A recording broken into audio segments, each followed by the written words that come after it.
మా చిలకలాంటి స్వీటీకి చిలకడ దుంపలు కావాలంట, తీసుకోవడానికి వెళ్తున్నాను. చెట్టు అంత కార్ని కనబట్టలేదా బ్రో?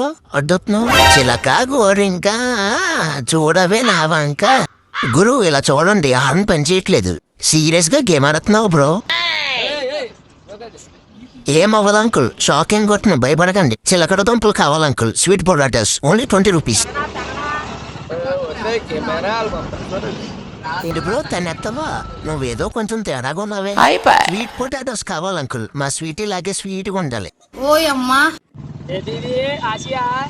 ఓరు బాబాయ్ మళ్ళీ వచ్చాడు. 20 రూపాయలు నాకెందుకు వేస్తున్నారు అంకుల్? అంకుల్ అడుక్కున్నాను కాదు అంకుల్. అంకుల్ అంకుల్ అంకుల్ ఒక పక్క బాధగా ఉన్నా ఇంకో పక్క 20 రూపీస్ వచ్చాయని హ్యాపీగా ఉంది. కొంచెం ఇలా రండి అంకుల్, ఆ స్లిప్ క్లియర్ గా చూడండి. చిలకడ దుంపలు కావాలి.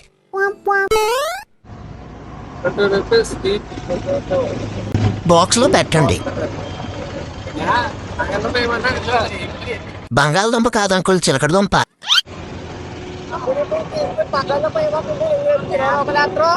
20 రూపీస్ వచ్చాయని ఆనందపడే లోపే పోయింది. లాస్ట్ కి బంగాళదుంపలే తెస్తున్నారు. సర్లే ఈసారికి పప్పు సారు బంగాళదుంప ఎగుడు చేసుకుని తినేస్తాం నేను స్వీట్. అలా వెనకాల డబ్బాలో పెట్టేయండి అంకుల్. అలా మూత తీసి అలా లోన పెట్టేయండి. అంతే అంకుల్, అంతే. కొంచెం అలా రోడ్డు పైన పెట్టండి అంకుల్. ఏమవదు అంకుల్, పెట్టండి. పప్పులో తాలింపు స్వీట్ బంగాళదుంపలు పట్టుకొని వస్తున్నాను. ఫాలో సబ్స్క్రైబ్ వద్దండి. బాయ్.